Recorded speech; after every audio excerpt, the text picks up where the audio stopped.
Testing, testing. All right. Say something, guys. Hello. Hello. Yes, now we have audio. All right. Thank you. Thank Oh you my God. for that. No, it looks like OBS because Elgato Wavelink updated I don't know why it does that. OBS defaults to a different microphone source. So then there was no thing, and I hate that it does that. So we are gonna, I guess, redo the intro here because we do this.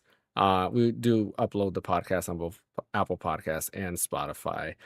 So we will continue going from there. So once again, what is up, everyone? Welcome to the Random Encounter Podcast, episode 154. I'm your host, James, and I am joined by the Dress for Your Master, the dominant himself, Bryant. Live from Netherrealm, I guess. And of course, the fanboy himself, Phaneckswhy. What's up, guys? Yeah. I apologize for the audio difficulty. Appreciate you guys for in chat for letting us know. Yeah, I don't know why it does that. OBS and Discord actually did this earlier. I should have caught on to that. When the Wavelink app, which is what I use for the audio, so I can kind of separate everybody's audio, so I know like I can mute a certain section of audio, have like my browser play, or have my browser on mute, and I can have like audio playing in the background and so forth, so that now everybody can hear it. That application I use had an update. I updated it, and then every time it updates, it tends to default microphones all the way back. So yeah, I apologize for that. But anyways, we do got quite a few things to talk about today. We are going to talk about a certain Microsoft game coming to PlayStation in the PS2's anniversary, as well as a remake that might have a secret ending. But before we get into that, don't forget to hit that like and subscribe button. Follow over on Twitch as well if you're watching over there, or if you're not watching over there, go ahead and hit a follow over there as well. Mainly do my priority is kind of YouTube. Like Twitch is just there just to be there, but yeah, you can always hit a follow over there. Anyways, we are gonna go ahead and dive into what we've been playing, since we haven't started a podcast with what we've been playing in quite a minute. Usually I've left that towards the end if we have nothing else to talk about. So Brian, go ahead, start us off. So as I was saying, I got into a whole spiel. Last week I was talking about how I bought the Asus Xbox Ally X. I was digging it a lot.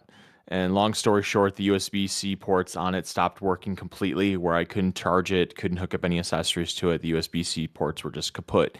I tried reformatting Windows using a different SSD. No matter what I did, it would not charge. It wouldn't go to. And the thing is, I couldn't even like reset Windows either. I couldn't reset the SSD in it because it wouldn't let me reset it without being plugged into a power source. So I'd plug it in, but it didn't recognize that it was plugged in, so I couldn't even reset Windows. So I had to return that hard drive.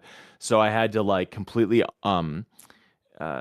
take apart, not completely take apart, but like take apart a decent deal my gaming PC to be able to plug in the external hard drive into it so I could wipe it before I returned it, just because I don't feel good about returning something that I used without formatting it first. So I went ahead and I format. So I had to like take all my stuff out, put the hard drive in, format it real quick, take it out, put all my stuff back in, and then I had to go to return it and all that. And I was like thinking about maybe I should get another one. But Best Buy doesn't have them until the middle of December, and I'm just like, I'm not doing this, especially after my first time having it, and it's already gonna have busted USB-C ports. And there were other little issues too I was running into, but like I said, I was willing to kind of overlook them and power through. But then the USB-C ports were kind of the straw that broke the camel's back. And so I just kind of decided against keeping it, and I realized that my Steam Deck never had any problems like that. And from now on, I'm sticking with my Steam Deck until Valve releases a new one. I don't foresee me going back to a Windows handheld. Maybe I would, but after investing so much in selling my old one and no doubt losing money in the process between selling and buying and all the rest, I'm not going to be doing that, you know, anytime soon. Did you ever open up the Ally X before this? I'm just curious.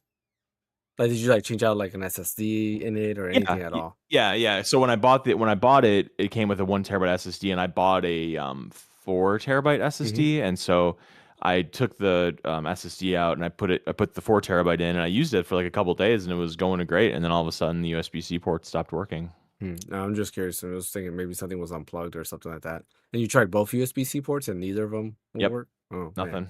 Nope. oh that kind And of I even sucks. like when you take it apart on the back, there is like a ribbon cable that can, and I'm sure you know this because you have a Rogue LIX, Hmm. and because it's the same innards, where there's a ribbon cable that connects the back plate to Hmm. the motherboard, and I'd even like tried reattaching that to see if that would make a difference, and it didn't make a difference. Hmm. Curiously, what's really interesting too is that when I would have it completely powered off after opening up the back, because I don't know if the LAX is the same way, but in order to turn on the LAX or the Xbox LAX, in order to turn on again after you have the back taken apart, you Yes, you have to plug it plug it into into a power. power source. Hmm. Yeah, and so when I did that, the fans would rev, indicating that it indicates, or it knows that it has power plugged into it, but it just wouldn't, like, the BIOS wouldn't accept that it was being charged. It was so bizarre, and it was really irritating. So that was annoying. And so luckily I didn't sell my dock, at least my Steam dock. So I still have that. That's something I didn't have to buy. But kind of a really awesome part of the story is that when I was selling my Steam Deck, I was selling my 2 TB micro SD with it, and sold it for a very good price and everything like that. I sold the micro SD, the Steam Deck, Yeah, you and broke it, the right? two. What'd you say? You broke it, didn't you? Yeah, exactly. So I knew I couldn't have the micro SD in there. I took it out, no problem. I unscrewed the back. I swapped out the SSDs for the guy that I'm selling it to. Put the back plate back on. Put the micro SD in. I'm like, okay, I'm going to ship this off to this guy. But I wanted to turn it on real quick to make sure that everything worked before I sent it.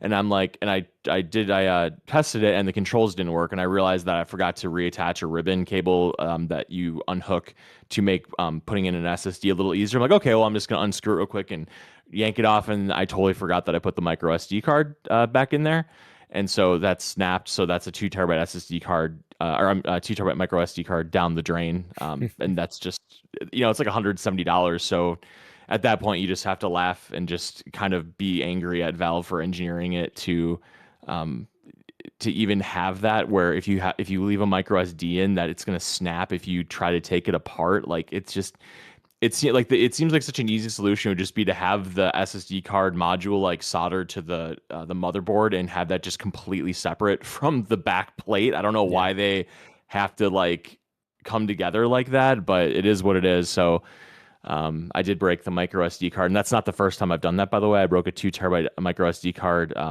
the same way, or not a similar way, like several months ago, and that was another 180 in the trash. So I'm hopefully it never happens again.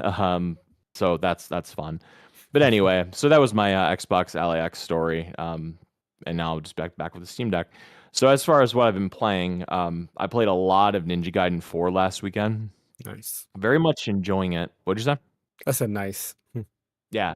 Very much enjoying it. It's very good looking. I think I talked a little bit about it last week, but I played a lot more of it over like the next couple days after our podcast. And that game is hard. It is very difficult. At least I've read that there's been some difficulty spikes in it. And that first boss, man, that thing wrecks you. And it took me a few tries to get it. I did eventually.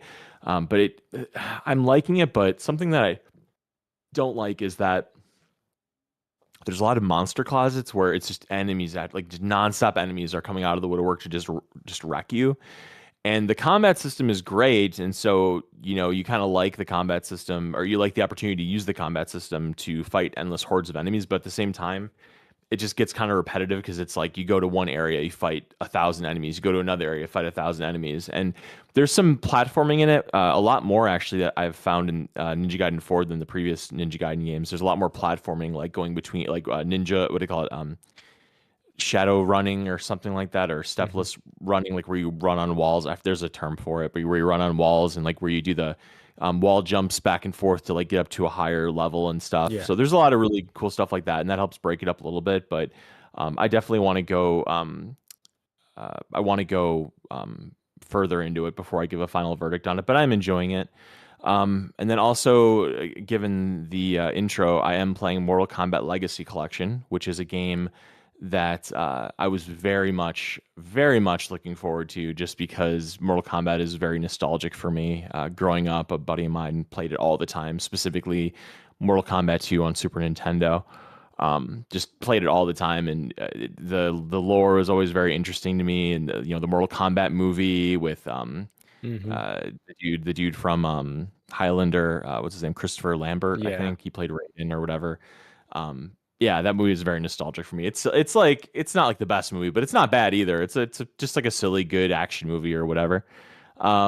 So I've been playing that, and something that I've come to the conclusion about is that like either I've become awful at video games, or Mortal Kombat was always insanely difficult. Because I can't even beat like the second level in on the SNES for Mortal Kombat 2, and I remember pretty vividly getting to the last boss in Mortal Kombat 2 like all the time when I was a kid, and now I can't even beat like the second level, and it's really demoralizing. And so I'm like trying to remember the move. You can like put the moves on the screen. You can learn how to do the moves and have them as a reference and stuff, which I need and everything. But the game is incredible as far as how much stuff they packed into it. You can play Mortal Kombat from all the consoles, 2 from all the consoles, 3 from all the consoles, Ultimate, Trilogy, Mortal Kombat Mythologies, Mortal Kombat Special Forces, Mortal Kombat Advance. Like it is all the games crossed off the list. Like the only ones that really I think should be in this collection are from there's a bunch of Mortal Kombat games on PlayStation 2, like Deadly Alliance, and then there was like Mortal Kombat 9 that came out in 2011. That was like a reboot that hasn't been brought back from like the PS3, Xbox 360 era. So I'd like to see those maybe like in a part 2 collection. But it's really cool just Is as far as like all the what is stuff it? packed Isn't into wasn't it. there a Mortal Kombat like Sub Zero where you play as Sub Zero? It's like an Yeah, that's what I action. Yeah. said. Oh, you did say Yeah, that. Mortal Sorry, Kombat I missed that. Mythologies Sub-Zero. Yeah. Okay.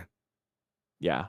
And they have the PlayStation version of that, even though there was an N64 version as well. They just have the PlayStation version. I'm assuming it's because the PlayStation version had live action Was cutscenes, and was the that the N64 one? version. Hmm? So you talking about a Sub Zero? Yeah, Mortal Kombat Mythology Sub-Zero. I Yeah. thought that was a game. Then what was the GameCube and like there was like a GameCube and PS2 one. I thought that was Sub Zero. Was that a different one? No. Hmm. Maybe Special Forces? I don't. That was on PS2, and Because I I think, or remember no, maybe it was on PlayStation. I don't know. I don't hmm. remember. Okay, maybe I'm But misremembering. yeah, so it's not very good. Mortal Kombat Mythology Sub-Zero isn't very good, but it's, has its place. But as I was saying, it's just the PlayStation version, I think, because the N64 version is identical, I believe, from what I've heard, except the N64 version where there's cinema scenes. In the Hmm. PlayStation version, like live action video, it's just stills with like dialogue underneath it. So I assume that's why they put the PlayStation one in there, because it's probably like the definitive version of it for all intents and purposes. And then there's also Mortal Kombat Trilogy is just the PlayStation version too, even though there's an N64 version. I don't know why they didn't include the N64 version as well, but maybe that one's considered definitive as well. But yeah, so I'm playing that too. I'm trying to think if there's anything else that I've really been picking at game wise. No, I guess not. I've been pretty busy, but those are the three. Oh wait, what was I playing? Oh, I was playing Luigi's Mansion. I'll talk about that. That'll be my last one. I was playing Oh, I Luigi's did see Mansion that. today. Yeah, I was playing that for like 5 hours today, and yeah, man, it's really interesting because I remember when I was a kid and seeing, and I'm sure you guys can attest to this. I remember when I saw Luigi's Mansion when I was a kid, I was blown away by how great it looked as far Mhm. as like the animation and like the flashlight and like the reflections of the mirror and how the ghost looked and all the like smoke effects and the dust and Yeah. how fabric would move with the vacuum cleaner. And there was just lots of cool little quirky things that were in there that I thought made it kind of special. And a lot of people, I believe, kind of not dumped on it, but just weren't that thrilled with it because it wasn't, Super Mario 64. It wasn't like that caliber of launch game. It was just kind of like a cool Luigi game that launched with GameCube, as opposed to Super Mario Sunshine, which came out, 8 months later or 9 months later, or whatever, 10 months later, whatever it was. So I'm playing that too, and I'm not gonna lie, like the way you control the flashlight and the not the vacuum's okay, but the way you control the flashlight with like the right control stick, it doesn't feel great. It feels very imprecise, and maybe that's part of the challenge is how imprecise it is. If it was too easy, then it'd be too easy to like light up ghosts and catch them and stuff. I find some of the puzzles a little obtuse. Like there was this one puzzle where you've played it, right, James? You've played Luigi's Mansion extensively. Not the first one. I've played only 2 and 3. Okay, Fan, did you play Luigi's Mansion at all? No. No. Okay. I was Um, gonna say I was that guy that was like when Luigi's Mansion came, I was like, oh, this is kind of lame. I don't want a Luigi game. Like I want a Mario right. That's what I'm game. saying. Yeah, that's what I'm saying. So, um, there's this room, and I don't know if this is just the way my brain works, but there's this room that you go into in this late in the game, early in the game, where you have to. There's a bunch of instruments lined up. There's like a xylophone. There's like a cello, a piano. What are they called? I don't know why I can't think of what they're called, but they're big percussion instruments that you go like this on. They're They're not bongos. bongos. Oh, No, they're not bongos. They're timpanis. I think they're timpanis actually. And like they're all lined up, and so I hit A on all of them to make them start playing, and they start playing the Mario Brothers theme. And no matter like nothing would happen after I made them all start playing. And there's three timpanis that are lined up, and so I went over and pressed A to start the playing of the timpanis, and then I pressed A on the cello or whatever. I pressed A on the xylophone. They all started playing the music. And according to like this walkthrough I'm looking at, because I couldn't figure out why I couldn't make anything happen after making all the instruments start playing, it's because you have to hit A on each individual timpani. And I figured in my musician head, I'm like, okay, I'm gonna press A by the timpanis, and that means the timpanis are gonna play. It's like, no, you have to play each individual timpani. And so I did that, and then all of a sudden the ghost appeared, and then you fight it and stuff like that. So I find that some of the I don't know, maybe it speaks badly of me that I find some of the puzzles in the game a little obtuse, but overall I've been able to figure it out pretty well. But I'm enjoying it. I'm gonna go through it all the way. I figure it's a really friendly, safe. It's a horror. It's not a horror game, but it's like no. a spooky. It's a spooky game, or whatever. I guess it's like a fun spooky game. Like It's supposed to be a what? kids friendly version, but like I remember my son, my 6-year-old, I let him play some new Luigi's Mansion 3, and he had a nightmare that night. So I was like, yeah, no more. You're not playing. Really? Yeah.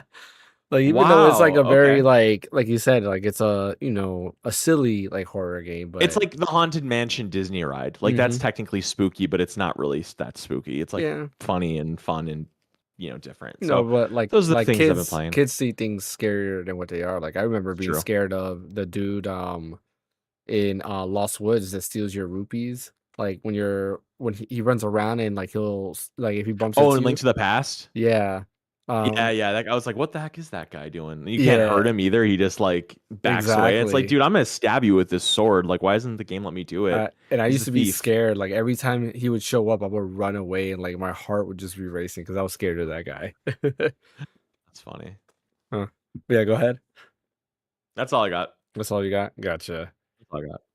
Yeah, I was gonna dive into Luigi's Mansion, but like I'm stuck playing Pokemon Legends ZA. I've just been playing that nonstop, and it's funny. I looked through my timer. I was like, man, I only have 13 hours in that game. I don't have that much time.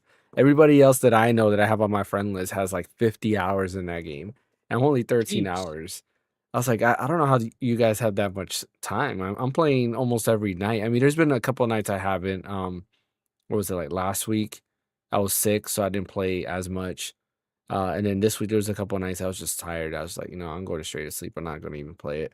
Like yesterday, I ended up playing a little bit, and I gotta say, the more I play it, the more I enjoy it. But at the same time, the more I feel like Legends Arceus just has a better story and setting overall.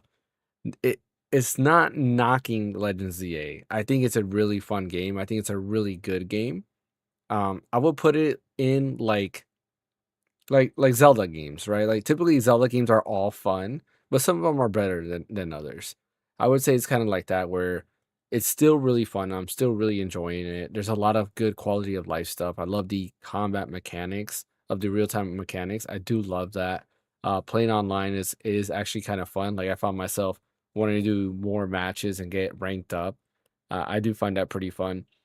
And I don't really enjoy the side quests a lot. I think a lot of it's like filler side quests. Some of them are cool, like you get side quests to get the original starters for X and Y. You just have to do a side quest and then you kind of recruit those starters onto your team, which is kind of neat.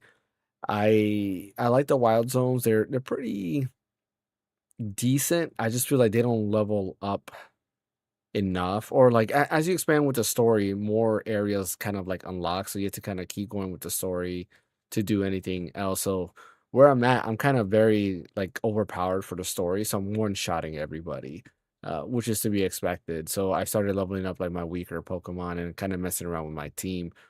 But I'm really enjoying it. I do like it. I just wish I wish I would have done like some type of prequel or something like that. I just think it was kind of cool the way Legends Arceus was, the different environments and everything. I'm just very bored of the city environment in Lumiose. Like the more I play it, the more I'm like, man, this could have been so much better if it let us get out of this city. Even though the city is pretty big, I am using fast travel a lot to move around the city because it is that big. But I just don't want to be in a city all the time. I wanna move other places. It's kind of like Final Fantasy VII Remake, being in Midgard the whole time. After a while, you're kind of like, all right, I kind of want to explore like different areas. It's kind of like that in that sense. So, anyways, I'm probably gonna just finish the story and then dive into Dragon Quest 2, or Dragon Quest 1 and 2 HD 2D because I'm super excited about that. Fan, what have you been playing? Did you ever beat 3? No, I didn't. I got up to like I'm almost halfway, and then I just like kind of like stopped. Mm. Yeah, part of it. So I have this habit. There's very few games that this happens to, but I have this habit where I get to a certain part and I know what is coming. I was like, oh man, I'm gonna dread this part, and I'll stop right there because I remember what's coming, and I don't want to go beyond that point. So that's what kind of where I'm at in Dragon Quest 3. It's like I could continue. I'm finding like the orbs in Dragon Quest 3.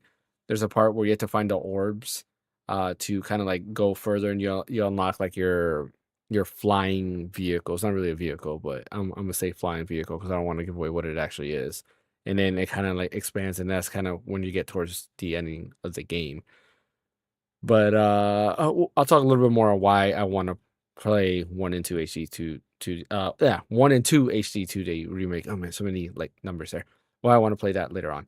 Fan, what have you been playing? I haven't been playing much because I got like the the plates for my PS5 Hmm. Pro and got the Vitcher glasses, so I've been testing the like hardware out mostly. I did play the Persona 3 demo on the Switch 2. Okay, the reload. What is that? Is that Reload? Yeah, Yeah, it actually looked pretty good on the glasses. it looks great. Um, Like I was surprised when I started hearing there's a bunch of frame rate issues because if you play the demo, there is no issue. At least where I'm at. Like I haven't gone yeah. into Tartarus yet. Like I'm inside Tartarus. I haven't started going like due to the floors. But it looks great to me. It looks better than the Steam Deck. I'll tell you that because I played Persona 3 Reload on the Steam Deck and I think it looks better. It just runs at 30 FPS. Yeah, I hope they update the other one, Persona 5 for the Hmm. Switch 2, That'd be cool. because that Yes. one is just stuck on like in handheld mode. It's stuck in 720p. I think it's even lower We're talking, resolution than that. Yeah. are we talking about later in the news about the update that got announced today for Switch 2? Yeah, we'll do that in Certain small news. Horizon. Okay, so make sure we know about that. Okay, continue. Yeah, continue, fan. No, just that, like, because the Persona 3 looks so good, the demo looks so good on the Switch 2, but Persona 5 looks like crap, Yeah, and I rather play it on my PC because it looks so much better. yeah. I'm Are you I'm feel hoping they update it. are do you think you'll be using your Switch 2 a lot more now that you have it versus like your ROG Ally X or not? I think so. That's where I'm at now. Like I have my Steam Deck here, and it's full of dust. My RG Ally X there is like full of dust because I haven't really touched it. Like I was gonna touch it yesterday, but then in my head I remembered, oh man, I'm gonna have to update, and it takes like 10 hours to update one thing because I don't know what's going on with ROG Ally X. And like, nah, I'm good. I'll just stick to my Switch 2 for now. Uh, but like part of me, like I was gonna turn it on because I wanted to play Final Fantasy VII Rebirth. I don't know why, but I just wanted to play it. and I was like, no, I'll just wait. I'll wait there. All right, let's go ahead and start talking about some small news. There was a surprise announcement yesterday. I was surprised when I happened upon this, and I'm kind of excited for One Piece. Not One Piece the anime. I mean, for one piece of this announcement. I I should be immediately more thought that's clear. what you were talking about. One piece of this announcement there. Resident Evil Requiem, right? So there's a bunch of stuff that were showing off, and Capcom announced a Resident Evil Requiem amiibo of Grace, which I thought was kind of cool. This will be the first Resident Evil amiibo ever, honestly. And I think that's kind of cool. Now, Capcom is no stranger to having amiibos. They've done the Monster Hunter amiibos multiple times. They have Ryu and Ken amiibos. We have the Street Fighter 6 amiibos. They are more recent. Oh yeah, speaking of Capcom amiibos, yeah. So you got Ken right here, there. So they have amiibos. They've done multiple. It's just we've never gotten something like Resident Evil, and I think that's kind of cool. So that is probably an amiibo I'm going to pick up. I'm excited for it, and I'm wondering if we've talked about it multiple times on the podcast, but there is a rumor, and supposedly it has been leaked that Leon is a main character in there. There was this I'm not sure if you guys saw it like somewhere on GameStop DLC, I think. yeah, they showed that Yeah. there's costumes for also Costumes. Leon, and it's kind of one of those things like this. If Leon is true and this comes out, it's going to be the worst kept secret ever because before Resident Evil Requiem was even announced, it was announced that Leon was going to be in this game, which I thought was kind of funny. So, anyways, I'm kind of hoping if Leon is true and he is in this game, they also do an amiibo for Leon. I think that would be pretty dope, and I will pick that up definitely day one. But not only that, they're doing a Switch 2 Pro controller, which I thought doesn't look good at all, and it does not convince me to go ahead and buy it. But if you are a diehard Resident Evil fan, hey, you can go ahead and buy that controller. I just don't think it's that great looking. They could have done a lot better when it came to that controller, or actually, they probably should have just not have done a controller at all, in my opinion. And then there is a triple pack that is available on the eShop right now. It's I believe what is it? $90. I think it is. No, 70. Oh, it's $80. It's either 80 Yeah. or 90. Okay, $80. Yeah. Okay. So it's $80. It gives you Resident Evil Requiem, Resident Evil Village, and Resident Evil 7, which I think is a pretty good deal. Like if you're gonna buy all three of those games anyways, you're literally getting Village and Resident Evil 7 for $5 each. I'll be picking that up. Requiem is like $70. Yeah, me too. Like I was gonna buy a game key card, but I'm like for $80, I might as well just pre-order this because I'm gonna pick up Village and Resident Evil 7 anyways. And it looks like Village comes with the DLC because when It you does. look It's at the it, gold edition for both. okay, that's what I thought. So like it has all the DLC and everything. So not a bad deal for all three of those games. I am hoping they didn't announce this, but I am hoping for Resident Evil 2 remake, 3 remake, and 4 remake. Non-cloud. Yeah, non-cloud to come to Switch Yeah. 2 because that'd be pretty awesome, and I will pick up those as well. As I don't know about you, but I feel like I like the remake still better than Village and 7. Or if they just re-release also the freaking Kingdom Hearts games as actual Yes. physical. That'd be nice. And Control and everything that's cloud. I think they should release everything that's cloud. Is like I don't even care if they charge like $5 or $10 for an upgrade to make you have like a regular copy of it, but they need to get those off of cloud for Switch 2. I mean, yeah, like Hitman was cloud, and that also came over. That was a launch game for Switch 2. But yeah, those were all cloud games, and then now you had the Hitman. I forget what they called it, but it's the collection of all three. World games. of Assassination or something like that. Yeah, I believe you're right there. Yeah. But yeah, if you're a Resident Evil fan, it's kind of cool that they announce all those things, and yeah, we gotta wait till February to be able to play that. So I'm excited for that. Another announcement they got announced today because Nintendo likes to do these like silent announcement drops. But Animal Crossing, Animal Crossing New Horizons is getting a Switch 2 update, which I thought was kind of I don't know, unexpected. I didn't think they were going to touch Animal Crossing again, but you're getting a Switch 2 update and you're also getting a free update. Now, I myself, I don't know, Brian, did you get into Animal Crossing? No, my girlfriend was obsessed with it during the pandemic. I Okay. bought it because it's first party Nintendo game and it has cachet and I want to support it and all the rest. But I played it a little bit and it's great, from what I played. But it's just there's so much other stuff to play that I Yeah. went on to other things. But yeah, Switch 2 updates should be really sharp. What about you, fan? No. I'm not into those like build your island, farm sim, like um chill type games. I Like gotcha. I couldn't get into Stardew Valley or none of that stuff. It's just not my thing. So I had Animal Crossing, played it day one like everybody else. What really got me into Animal Crossing was the music. I really love the music in Animal Crossing. I have like a lot of the music in a lot of my videos on excuse me, on the channel. And I got this because like, oh, I know Animal Crossing is gonna have great music. And it did. But kind of like everybody else here, I was like, like I know what it's about. I got kind of bored, and then I just stopped playing it. I it's funny because like I used to love Harvest Moon as a kid. Like, I played Harvest Moon Back to Nature on PS1, bought it again on Game Boy Advance when they had that port. Again, I've mentioned this multiple times. Like my mindset is like, oh, the ability to play a console game in handheld mode was always amazing to me. So then, of course, when the Game Boy Advance version came out, I was super excited and got it on Game Boy Advance and replayed it all over again.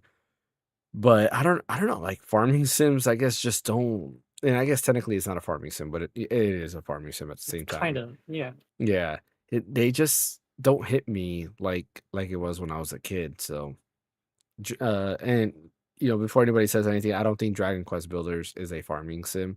It's more like Minecraft, and there's actual story and there's combat. So like the combat is what draws me in, which is kind of fun. And it's Dragon Quest. I mean, come on, you can't hate on Dragon Quest. That was the announcement you were talking about, right, Brian? Or was there something Yeah, else that I yeah, yeah. missed? Okay, I was gonna say Nope, that like was I was it. Yep. thinking like, was there something else announced that I missed out?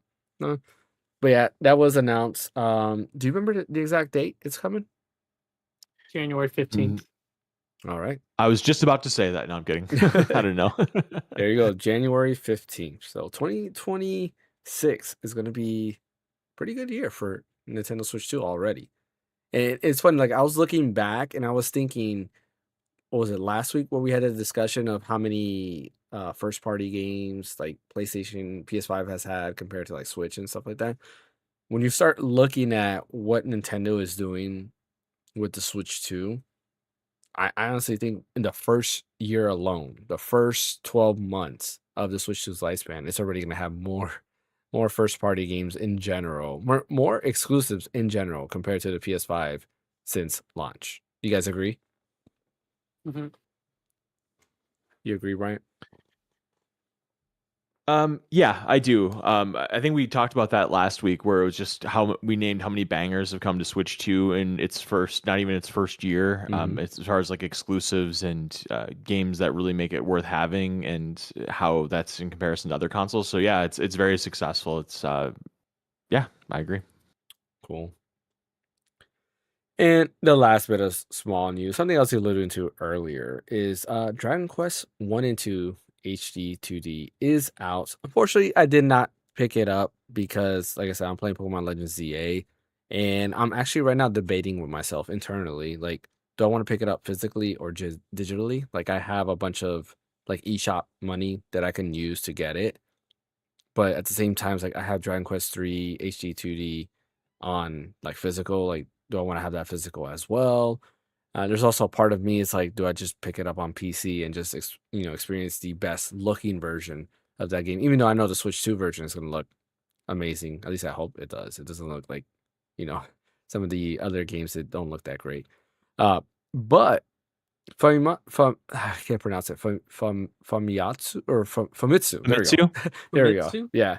Famitsu has posted on Twitter that it seems like there's an embargo to not talk about the second end credits scene in Dragon Quest 1 and 2 I know what it HD. is.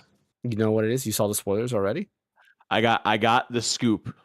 Uh-oh. Got the scoop. You got You beat the game, and it says, "Thank you for playing Dragon Quest 1 and 2 remake." All of a sudden, the 1 and 2 are side by side, and there's like a fight or like a slash, it gets removed, and the 1 and 2 get put together and says, "Welcome to Dragon Quest 12." Shadow drop right there. Yeah, Boom. that would be funny if that happened. Oh, I think that would make I everybody thought go it came crazy. together and it just says like now you got to play 3.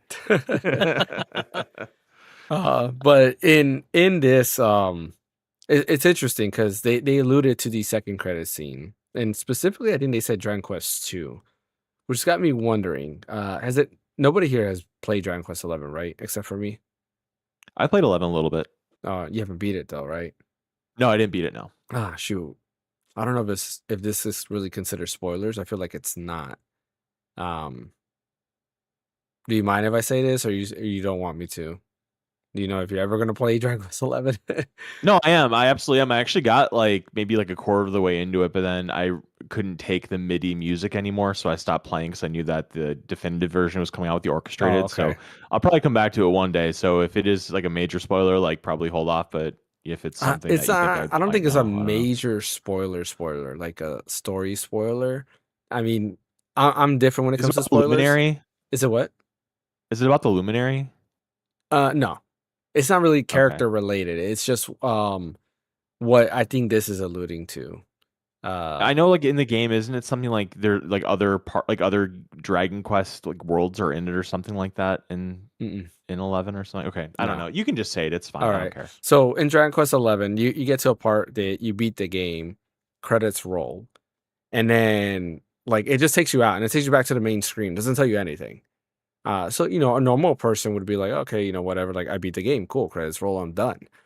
But and honestly, if I didn't know about this beforehand, I probably would have just shut off the game and be like, cool, I beat it.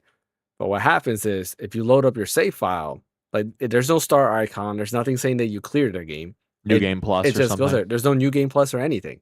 It Yeah. just shows the credits, and it's a long credit scene. It has all the little like how they do like there's pictures of like different events that happen. Just shows the credits, says the end, rolls you back into the start screen where you can load your file.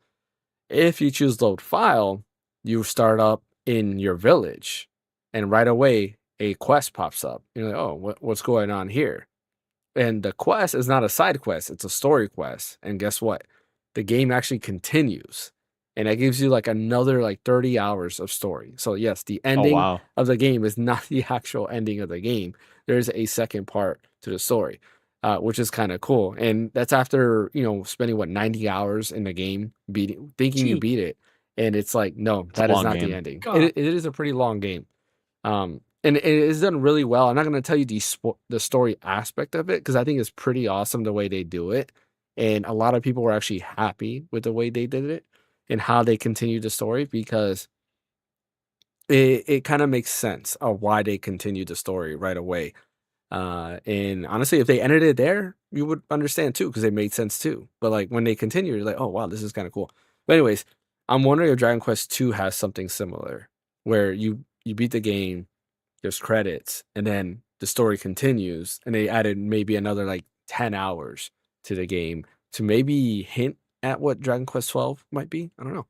It might be wishful thinking, but I do think it's kind of interesting that there's a embargo for everybody to not to post anything. I forgot what the actual date was. 'Cause it's pretty out there. It's like November something to not post that stuff until like November something. I can't remember exactly what date it was. So Just giving people time to play the game. yeah, which is why I want to play. It's like, oh shoot, like you're telling me there's something else after Dragon Quest 2. Like this kind of got me excited because they put in a lot of effort in Dragon Quest 2. You wouldn't know this if you didn't play Dragon Quest 2, but Dragon Quest 2, they've done so much to it to make it a completely different game. This is more than Dragon Quest 3 HD 2D. Like Dragon Quest 3 HD 2D they added a little bit of things, but for the most part, it's the same game. They added some minor tweaks here and there. Of course, graphically looks better, but in Dragon Quest 2, they added a bunch more story content. Dragon Quest 1, they added a bunch more story content, more lore to the world. And yeah, I'm kind of excited to see where it goes from there. And if this leads into Dragon Quest 12, then now we have multiple games in the Dragon Quest 1 universe, which kind of makes people kind of sad because everybody wants to go back to the Dragon Quest 4, 5, and 6 universe. Since 1, 2, 3, and 11 are one universe, 4, 5, and 6 are another universe. 7 is its own thing. Some people speculate that it's part of 4, 5, and 6 because there are some similarities in terms of like what is going on, but I don't think so. And in 8, it's kind of its own thing as well. And 9 is also its own thing. And 10's an MMO, so it's its own thing as well. Kind of like Final Fantasy, except that there are things that are shared. Yes, people think Final Fantasy 10 takes place in Final Fantasy 7 universe because the guy in Final Fantasy I've 10. never heard of that. You never heard that? No, what's the theory? The theory is in Final Fantasy 10-2, there's a guy who his name is Shinra. That's his actual name, is Shinra, and he says, "Oh, I have a cool idea to go ahead and use the world's energy, Spira's energy, to create different like weapons and stuff like that." Interesting. Yeah, It's like a prequel, huh? mm-hmm. That would be very interesting there. But that was just a theory. I think it's just an Easter egg. That's all it is. Yeah, I bet it's Yeah. an Easter egg. Yeah. Mhm. They do that a lot. Yeah, they do. That is true. That is true. All right, let's go ahead and start talking about our first major topic, and that is Halo. Mm. Halo is coming to PS5.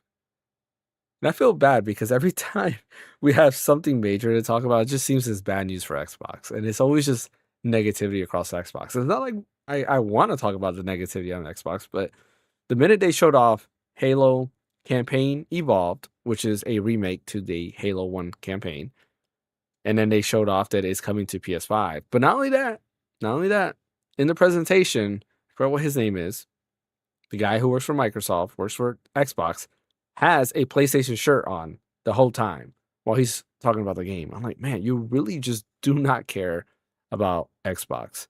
Read the room, bro. Yeah, what do you guys think about that? I think that we at least I had a huge spiel on this last week as far as Microsoft's role with exclusives and what they're going to do with hardware and what their role is going to be going forward, and if they're going to go the route of Sega, because I just keep reading how they're posting all these losses and stuff for like excuse me, like for profit and everything. And I don't get what they're trying to do. They're trying to sell games on PlayStation, which they're doing very successfully. I mean, they're selling hand over fist. I'm sure Halo's going to sell really well on PlayStation just based on novelty alone. Never mind the fact the game's 24 years old and 25 years old by the time it comes out, or almost 25 years old. So I get it from a business sense in software sales, but if they're really intent on remaining a hardware company, I don't get why, if they just want to put their software everywhere. Because, all those rumors are coming out about what the next Xbox is going to be, the next Microsoft console is going to be, and it's talking about like a high-end PC hybrid thing or whatever. And it's like, okay, but we have PCs already, and like PCs have Steam on them. Like, what market are you trying to corner here? And so I think I don't know what they're doing. It makes no sense to me. They're going to sell a lot on PlayStation, but in the course of doing so, they're going to kill even further the brand that they have, and it just seems like they're really intent on burying it in a ditch and leaving it to die. Yeah, I mean, I feel bad for Xbox fans, or like diehard Xbox fans since 2001 that have gotten all the consoles and have been warriors for Xbox. And I love, my friends on Xbox Live and the summer of arcade and, being there since the very beginning. But this is a kick in the teeth for them. This is Microsoft saying, like, we don't care about you anymore. We just want to put our games everywhere. Good for you. You bought our Series X that came out 5 years ago, and we don't really care. It just seems very ambivalent and yeah, not good for them. Fan, you've never owned an Xbox at all, right? No, I have. I Yeah. had a 360 and an Xbox One. Okay. The original one, or did you get like the later version that didn't come with the Kinect? Both at one point. Okay. Like I had one with the Kinect and then sold it, and then I got a later edition. Ah, gotcha. You sold the Kinect. That was an essential piece of hardware, man. What the heck? You're gonna order your clothes that way in the future. Did you feel like not picking up it's the Series sitting on my X? shelf. Did you feel like not picking up the Series X? You felt like now for sure, like you dodge a bullet, Oh or yeah, did you know ahead of time, like, yeah, Xbox is not going anywhere? like as when they announce all that stuff, I'm like, okay, cool. I'd rather game on my PC for Xbox related games and then just buy a PS5 for like the exclusives on Sony. You made the right choice. You did. Yeah. You did. I think I dodged a bullet. Yeah. You know, for me, you it's like when I picked up my Series X, I was excited and I played it a lot. I remember the first thing I did. You guys want to guess what was the first thing I did when I got my Series X? Played Lost Odyssey. What do you think, fam? I assume you like loaded up some old games, like the backwards compatibility stuff. The first thing I did was play Dragon Quest 12 or Dragon Quest 11. I I'm was sorry. close. Dragon Quest I was 11. close. Okay. Yeah, I was like, I went ahead and I was like, you know what? I'm playing Dragon Quest 11 again, and I did, and I played it for a very long time. Because they got added to Game Pass the same day. So I think I went to they didn't have a midnight launch. They had like a 5 a.m. launch or something like that. So I went in, got it, set up my Xbox Series X, and then I'm gonna say my kids had school that same day, so I just stood up the rest of the day, and then played Dragon Quest 11 for quite some time. And then eventually, you know, I really enjoyed like Quick Resume. I thought Quick Resume is probably the best thing on that console, something that PS5 does not have. Quick Resume is amazing. Like I wish the PS5 had it. I wish PC was able to utilize that because it's very very cool. I like the ability to be able to, all right, I'm done playing Dragon Quest 11, but I want to play, I don't know, Elden Ring. I bought Elden Ring on the Series X. I want to play Elden Ring, and then I can go ahead and play there. And then when I'm done with Elden Ring, I can go back into Dragon Quest 11, and it's right where I left it. There's no loading, no anything. It's just instantly there. I can go ahead and continue playing. It is not the same with PS5 and in standby mode, because standby mode, you can only do one game at a time. Quick Resume, I believe, is up to 5 games at a time, which I always thought was pretty dope. Like Kingdom Hearts, I had the Kingdom Hearts collection on there. And I remember I didn't play Kingdom Hearts for like a month. And then finally I went and booted it up, and it was right where I left it, which was in a boss fight. It's like, great, I had to learn the controls again because it's been a month since playing. But it was right where I left it off. And I thought that was always kind of cool that they had that feature. And honestly, I'm surprised that nobody else has been able to do that, especially Sony with their fast SSD and all that other stuff that they got going on with it. I would have thought that they would have copied that feature, which copying isn't always a bad thing. Sometimes some features are pretty cool, and I wish they were on other platforms, and that is definitely one of them.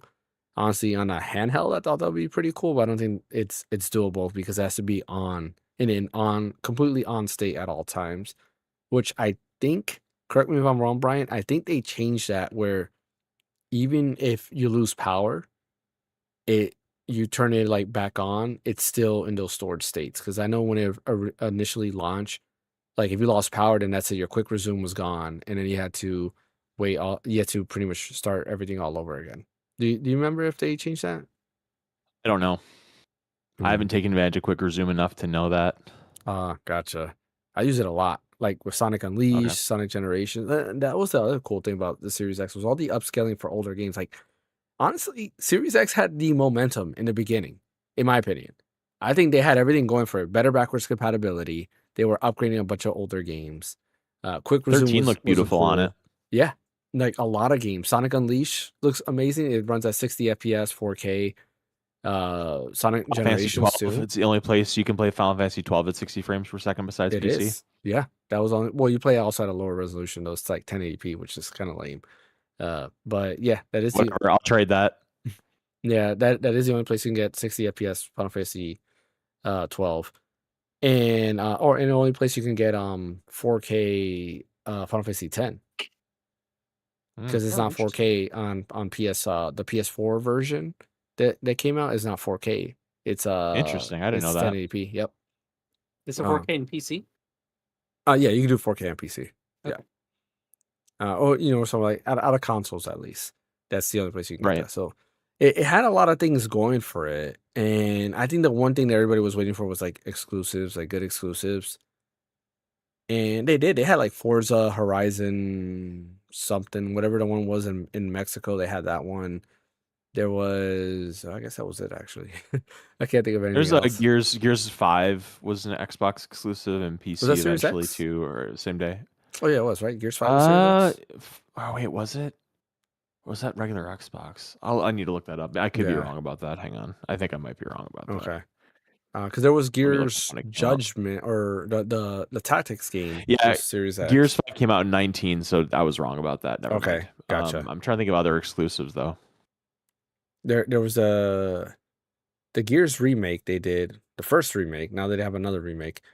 Or was it an update? I don't remember. I thought it was a remake. Because Reloaded is the one that just came out, right? Right. Okay. I'm sure it was like another remake they did. It was Gears of War something. It was a remake of the original Gears of War for Series X. I'm almost positive that was it. Because they were giving everybody a free update to Reloaded if you bought it on Series X. I'm looking up. I'm looking up right now. Mhm. Gears of War Ultimate Edition. Yeah. So that was a remake for that as well. And there was a tactics game, which I don't think I was saying Gears Judgment, but I don't Tactics. think Gears Tactics. There we go. I was saying Judgment, but Yep. Judgment is the other game. There was Yep. that. You had Dominion that came out, which was exclusive in the beginning, and I thought it was fun. Like I enjoyed the game. Some people hated on it, and that's fine. You don't have to like that game, but I thought it was pretty cool. And what else? I think that's it. That's all I can remember as of right now. But they had good momentum for the first 2 years or so, and then something just changed.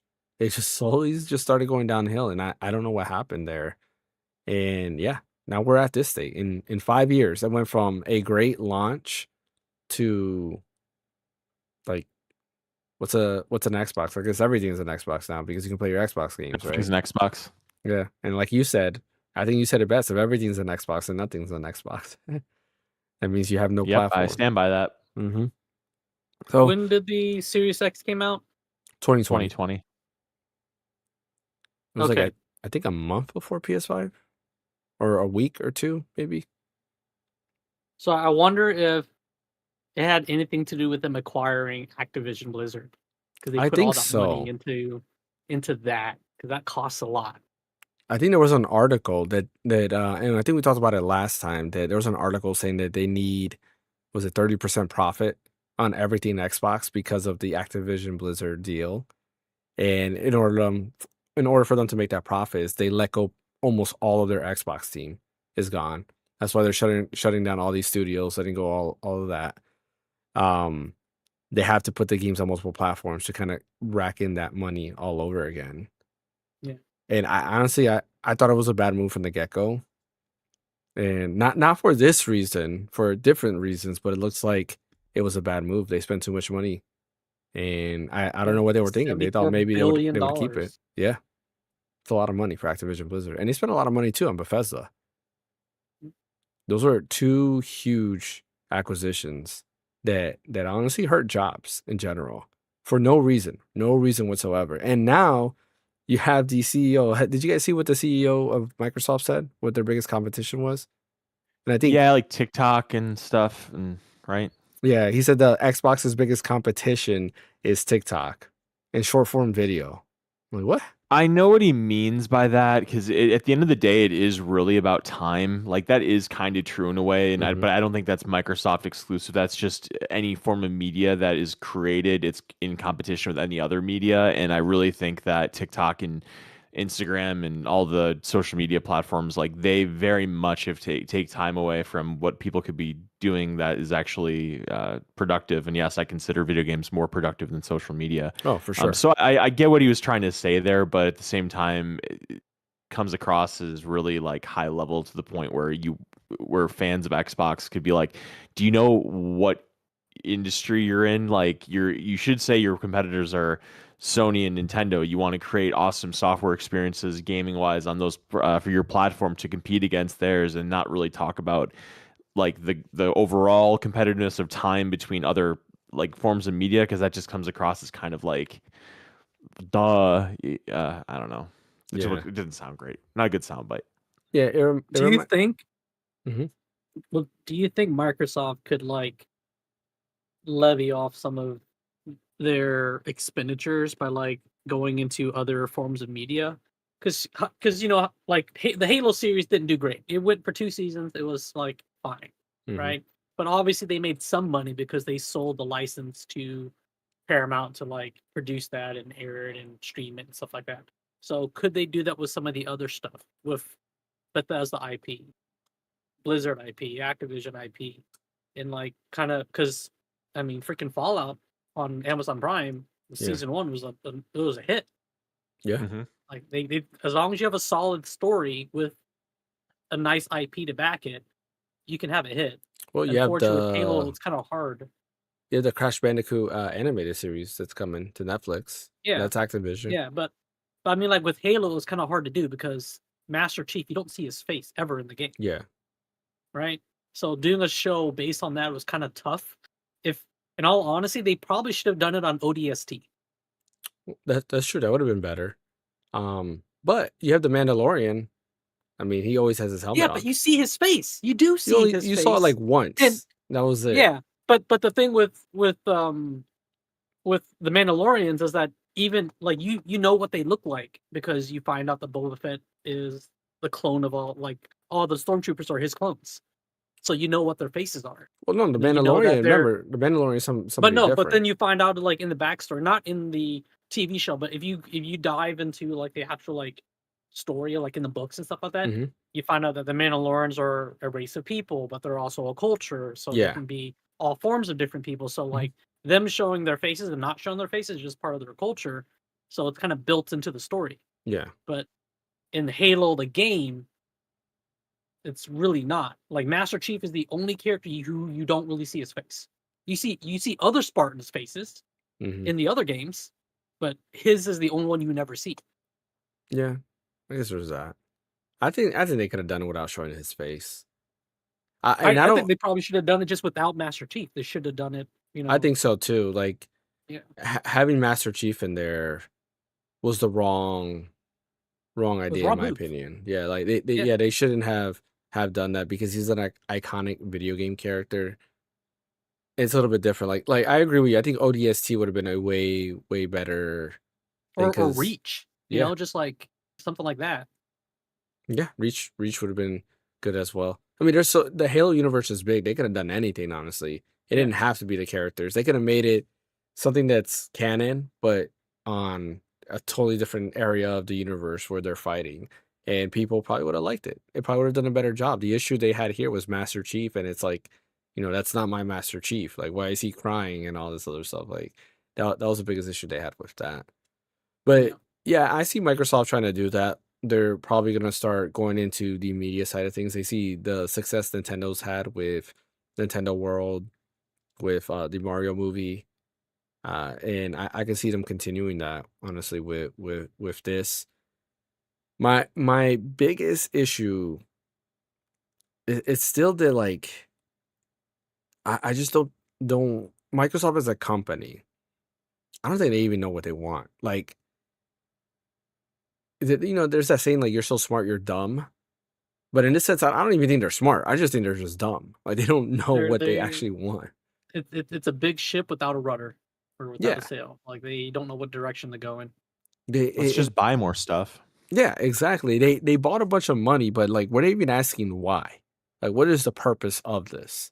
Why am I buying this? Like, initially we thought, oh, it's for more exclusives. That's what it seemed like.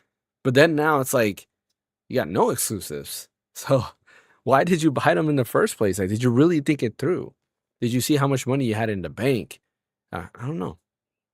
They messed up, and that's just Microsoft as a company too. But that's another story on that. But like, yeah, Xbox. I don't know what's going on. It's sad. Very sad. Has anyone tried the Halo combat, whatever Campaign Evolved? It's not out yet. campaign evolved? Oh, it's Yeah. not. Okay, I guess only like certain people. No, it comes out next year. Yeah, next year. I've seen people streaming it, so maybe they Hmm? did like a beta release or something, or showing it like a. Yeah, I remember think they had seeing- like influencers playing it. So maybe Yeah. they had like some B-roll from like influencers playing it. Actually, I've heard some pretty mixed reactions to it, Yeah, honestly. because I based saw it on on YouTube. that. I saw a couple of Yeah. videos of people actually trying it out. I guess we Yeah. should talk Nothing about got more about released to the campaign. public though. Campaign Evolve. So it is a full-blown remake of the first Halo game, Halo Combat Evolve. It is only the campaign, so you're not getting the multiplayer with it, which a lot of people are upset at that. You get But- co-op though. You can do co-op, 2-player split Mm. screen or 4-player online. I'm kind of sad about that. I wanted 4-player like there so I can play with my kids and everything, but I guess I'll have to do. But yeah, you can do 2-player split screen, 4-player online. Some people aren't happy because there is a sprint. So yes, you can sprint in this remake, which to me is not a bad thing because maybe they'll expand the maps, make them bigger since yes, it is more powerful hardware. So you can technically expand the maps so that it makes it a reason why you have to sprint versus what it is now. Like you're not so the distance kind of like makes up for it. Correct. Like you getting from point A to point B, you're gonna have to sprint more frequently to get there versus in the original game you can kind of just run and still get there within the same amount of time. It's kind of like Dragon Quest 11. There is a 2D mode and there is a 3D mode. And when you play in 2D mode, technically speaking, you can't beat the game faster, but the map changes because you're in 2D, so it's top down. So it's kind of easier for you to get a point A to point B, and there's an actual world map. Where in Dragon Quest 11 in 3D mode, there is no world map. You're just running through the world to get from town to town. So like it's scaled differently there. So like I can see them doing something like that, where it just scales because you have running. But the other thing too was like there's a section there where there's certain areas where you can't bring a vehicle with you. Well, in these sections you can bring the vehicle in. I saw a developer upset. He's like, we put these there specifically because we didn't want them to bring the Warhog in there. And people were saying like, well, people found out anyways. He's like, yeah, but that was the beauty of it. People were figuring out ways to put the Warhog in there. So yeah, there's that as well. Like honestly, I'm excited. I'll go ahead and replay it. I liked Halo 1. Halo was a game that I thought was overhyped when it first came out. I still think it was overhyped. You can at me I or think the whatever. first 2 is better than 3. Because I like in terms of enjoyment. Like I enjoyed 1 and 2 better than I did 3. Yeah, 1 I like because towards the end it had it felt like a horror element where you're fighting the flood and you're running away. Yeah, and there was a good like ending, right? Mhm. Like there because you don't know if they were gonna like make a sequel or anything like that. I kind of just 2's ending was trash. It was a nice wrap. Yeah, 2 but just ended. Yeah, but I wasn't too much into the story on 2. I was more just into like gameplay because on 2 they added the Dual wielding. dual wielding mechanics. Well, that and switching between the Arbiter and Chief was also pretty fun Master too. Chief, yeah.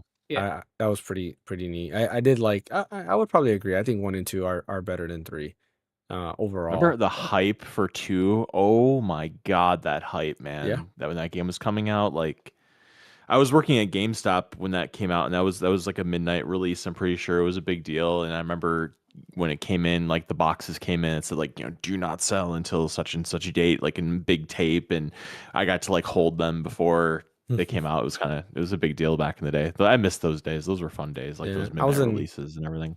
I was in high school and I remember like people were so hyped about it and everybody's like, "You're gonna get Halo 2?" Because everybody knew I played games. I was like, "Nah, like Halo 2 is whack."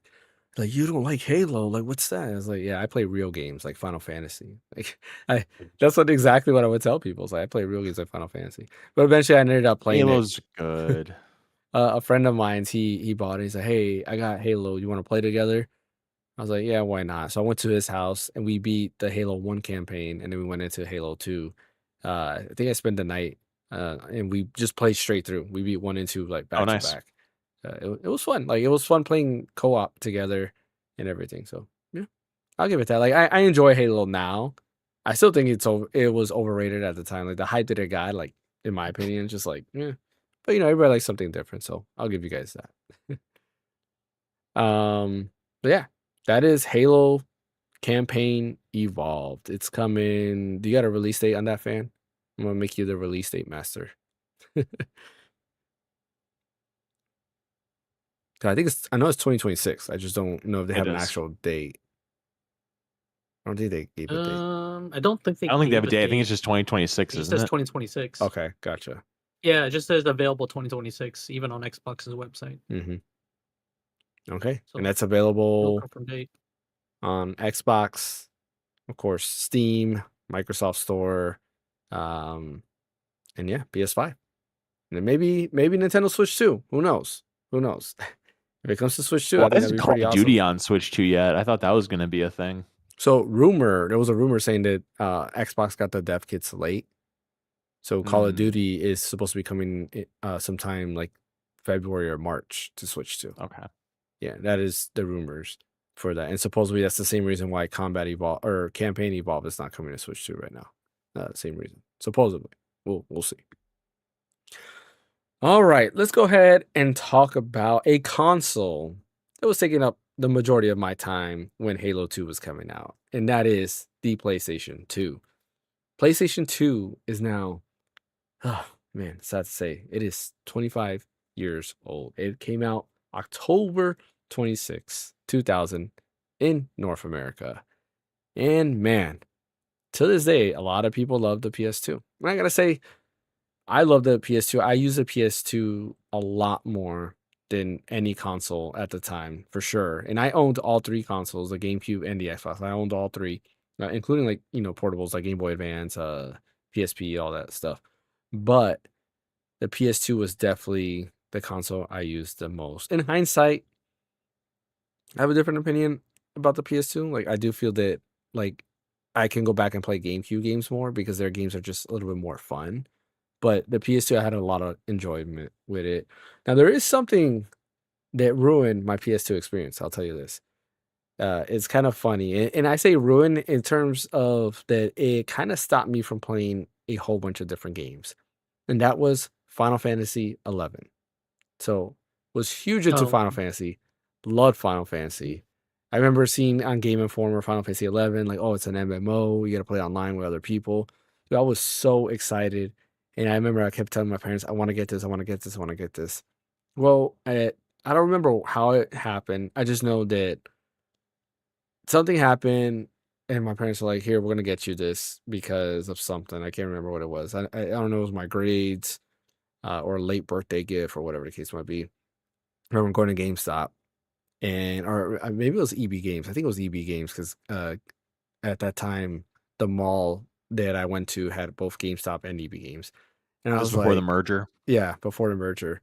So went over there and I was like, I want to get Final Fantasy 11, but I needed to have the hard drive. And what happens is Final Fantasy 11 came in this big box. You had the disc there, and it came with the hard drive. And the hard drive attached to the hard drive was the Ethernet adapter, so you can go ahead and connect it. But then I remember getting it, and I was like, wait a minute, I have no way to plug this in. And I was so mad. I was like, I got this game, got this, but I can't play it because we had a router. Router was in the living room. I wanted to play it in my room. And at that time, none of the consoles had wireless. Like, there was no way to have wireless. You had to hardwire everything. So my dad did some research, and he's like, hey, so let's go to Best Buy. They have this cool thing that you can actually get wireless internet. I was like, are you serious? I was like, yeah. So we went over there, bought this little Linksys device. It was like a rectangle, and it had a little antenna. And you would connect it you were connecting to the PS2. And then, I don't know what it was. Like, it ran on some random frequency. Like, I don't know how it worked. I know there was different channels. And you would press the channel, and it would get you different Wi-Fi networks. But it would use, like, your router. So it's pretty much like a range extender, I guess. But at that time, you didn't need a password. So I just grabbed it and gave So my it was like PS2 internet. Wi-Fi direct between your router into your PS2. Yeah, pretty much. Yeah. Yeah. It allowed for that to work. And it was like the boot up of Play Online, which was another anniversary that happened recently, which was Square Enix's kind of like game launcher, I guess you will. You boot up Play Online. Speaking of which, do you remember the Final Fantasy 9 guide that was all Play Online enhanced? It was awful. The official Final Fantasy 9 guide. Oh God, I do it was so remember that. bad. Go to playonline.com and type in the keyword Zidane to find out how to find his ultimate weapon. It's like, no, I paid $20 for this guide. Tell me in the guide how to do it. Anyway, continue. That was their push to try to get Play Online to be a thing, but it was kind of cool. So you had to download the game. Took forever to download because I don't know what download speeds were at the time. I had at the time we had Roadrunner, I think, was over here, which was before it became, I don't know what it is today, but anyways, we had Roadrunner, which was cable internet, modern internet, if you want to call it. That was Time Warner, and Time Warner is now Spectrum, I think. Is this okay? So Spectrum, which is what I have right now, full circle. Yeah. but we had the Roadrunner, and like it took forever to download, but the music of Play Online was just so like amazing. Like to this day, I just search up like Play Online music because it had great music in the background. It was nice, chill music. You can customize Play Online, and they had Tetramaster as another game you can play, which is kind of cool. So you play online Tetramaster against other players, which is kind of neat. But anyways, Final Fantasy 11 just destroyed me. Like going into that world was amazing. So many people were playing this game. Like I kid you not. Just like at the time, I remember going in, creating my character, you get your introduction story, and then you're out. And it's kind of like, I don't know, like Sword Art Online or any of these like, isekai animes where it's like a bunch of people are in the main town just starting off just like you. And that was like the coolest experience. You go into like that beginning area and everybody's trying to figure out like how to play this game, how it works. It's a brand new experience. Nobody knew how this game worked. Nobody knew the mechanics. Nobody knew like how to you do your abilities, what do the abilities do, how to change job classes, all that other good stuff. So yeah, that ruined my PS2 experience. Because of that, I did not play any other PS2 game for a very, very long time, for at least 5 years. At least 5 years. Jeez. Yeah. There's It some just bangers on the PS2, man. there is. I played a lot. Just after I got that game, I was like, all right, I don't care about anything else. I think the only game that got me off of Final Fantasy 11 was Kingdom Hearts 2. Oh, and Final Fantasy 12. Yeah, I did gotta say Final Fantasy 12 also got me off there. But yeah, like what are some of your guys' very like memorable PS2 experiences? I got a Turning couple, but the fan, if you want to go first, go ahead. turning the logo Oh yeah, from Oh, horizontal yeah. vertical and to vertical. horizontal. I That never was so even cool. That was such a nice little touch that they included the Yeah. ability to do that. Yeah, because you were able to like play the console either vertically or horizontally. Yeah. Like it was Right. like the first one that actually gave you a different way of like Mhm. positioning Yep. your console. Oh, So fun it was- fact too. It felt They so sold at least I think they did stand. because I don't remember. The stand was separate, just like it is today. So It felt very futuristic too, by the way. When you like put your vertically, it was like a monolith. Like that felt Mhm. very futuristic in 2000 for sure. You know what's funny is back then I didn't know about like heat dissipation and any of that stuff. So I had my PS2 in a cubby. And I always wondered like why is it so loud? Didn't realize it's because it's not getting any air. But yeah, that's another thing. Yeah. That and it having the hard drive in it also made it really hot too. yeah. Did you guys ever have a Um, disc read error console? Mm-mm. No. mm, It was like a big deal where PSUs would get this error when you put a disc in called disc read error. It was like kind of their version. It was kind of like their version of like the Red Ring of Death, where it just stopped reading discs completely. And I think I went through like 2 or 3 PS2s that did that, where they just stopped reading discs, and that was very painful. But anyway, I digress. Continue, fan. I mean, I had some like I actually never owned a PS2. Hmm. So growing up, the way it worked is my cousin always had the Sony console, and I always had the Nintendo console. Mm. So we would always go to each other's houses play the games. And then I had a game Dreamcast, and then I also had an Xbox. So like I was the first to get the Xbox, and then he got an Xbox at one point. So we didn't have a lot of like the same consoles a lot at the same time. So we would always kind of like rotate on Was that where done we're on going, who we purpose? play. No, Oh, it kind of okay. just felt that way. It felt like it just kind of felt because my first experience in gaming was actually going to my cousin because he would get a Super Nintendo or a Nintendo, and then I played, and then I somehow convinced my parents to buy me one. Hmm. So Nintendo obviously was our first like foray into gaming, but once we got to a certain point where like I'm buying it myself or like saving up money, I just stuck with Nintendo. He went with Sony, and then we just kind of kept it that way. And then it just in terms of spending money, it just made more sense. Yeah. But you, Brian? Yeah, I have a very, very, very fond memory of PlayStation 2 in particular. I've probably told this story before, but maybe you guys forgot, or I'll just tell it again. But when PlayStation 2 came out, the local software, etc., that was here had pre-orders available, but it was one of those things where I heard about the pre-orders too late, and so by the time I got to the store to try to pre-order it, it was like, oh, we're on the 4th shipment, and It was like you might not get it until next year or something like that. And so my mom and I would go to Software Etc. and like talk to this manager who's just like kind of like the stereotypical kind of douchey like retail manager kind of guy. Where I mean, he wasn't like outwardly mean, but he just was kind of like too cool for school. And he's like, "Oh, I don't know. You might get to the third shipment. You might get to the second shipment. You know, let's pre-order you a bunch of games. Maybe you'll be able to get up to the second shipment." And it kept on like talking about what shipment we were on and how many they were getting. And it just was really like, I don't feel good about this. Like, I want to know for sure what I'm getting. So one day, my mom and I went to Gurney Mills, which is like a suburb of Chicago. It's a mall, and there was a Software Etc. there. And I'm like, you know what? Let's just go in there and let's just see what the current shipment looks like what shipment they're on. Like just for the heck of it, I had zero expectations. So I go in there, talk to the manager, super nice guy. I'm like, hey, my mom and I are here. We're from Wisconsin. Like, what's your guys' shipment at right now for pre-order PS2? He's like, I actually just had one cancel. You can pre-order a PS2 right now. It'll be available for you on the day that we get it. The only thing is you have to pay for it in full right now. And I said to my mom, I'm like, Mom, this is what I want for Christmas. This is what I want for my birthday. And she paid for it, and that was that. So I got it for shipment. It was like such a cool memory. Is that the night that it came out, they were doing a midnight release at this mall for it, and it would have been October 26th or whatever you said it was, or it was technically the night of October 25th going into 26th or whatever.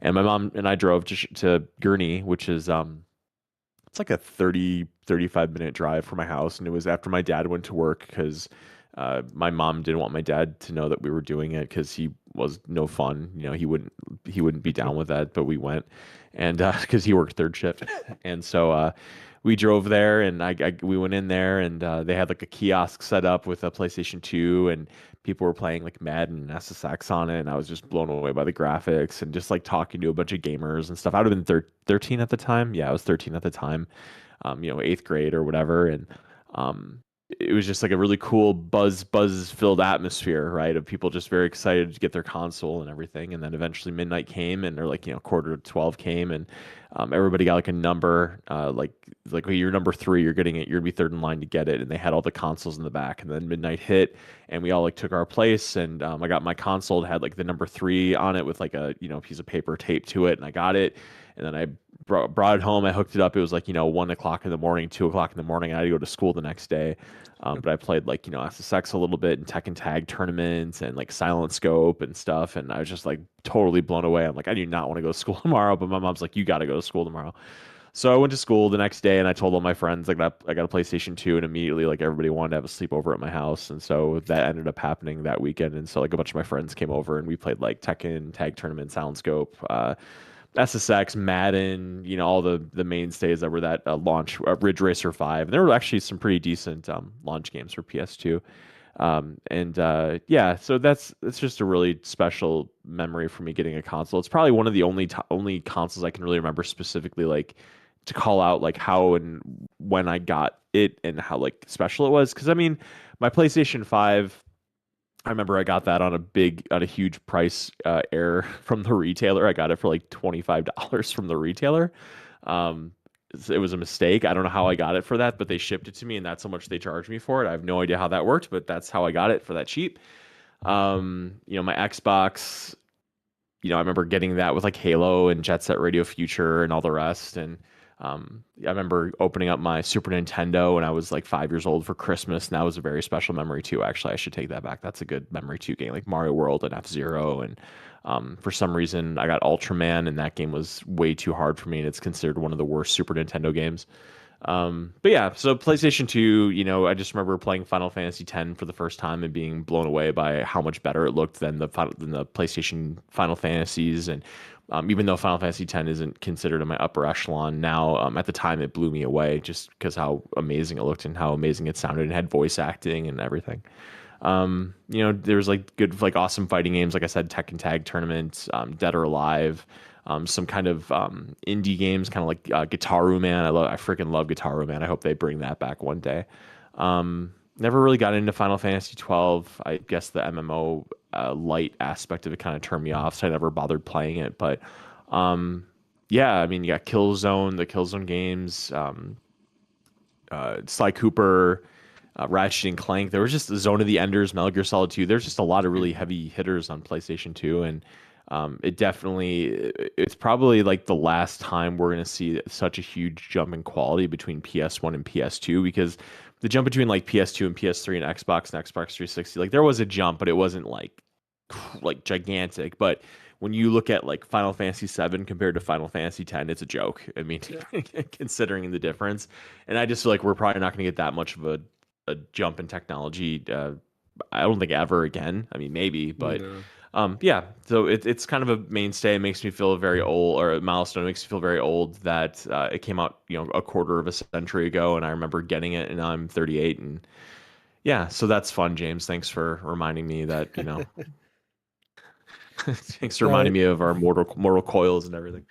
no, it's funny. Like when I go back and think about it, when it comes to the PS2, like my biggest memory is Final Fantasy 11. But I do remember, like I don't know how it works. So my dad, he says that he did something with people's cars. Like he owned a shop, and he would do like car stereo and stuff like that. But he said that sometimes they will pay him with stuff like that. So like the PS1, he said that he got it that way. The PS2, he said the same thing. Game Boy Advance, it was the same thing. And I remember because it would come and Oh, it's a white box. And I was like, what is this white box? It looks like a white box that you would put like donuts in or something like that. But then he opens it up and it's a bunch of or like PS2 clothes. Yeah, games. I'm like, nice. what the? And we had like Street Fighter EX3. Um, Shoot, I don't remember what, or EX2. I'm sorry. I don't remember what games we had on PS2 when it first came out. Unreal Time Tournament. Splitters, No, we had Unreal Tournament though. Smuggler's Run. Um, No, what was that? There's a From game. Eternal Ring. I think was it called Eternal Ring? That was this no, FromSoft game. I don't think we Evergrace. That had was another that. one. Those are the only two that I could remember. And then I don't remember the time frame. I know when I first played Final Fantasy X, though, I rented it because we would do a lot of renting from Blockbuster.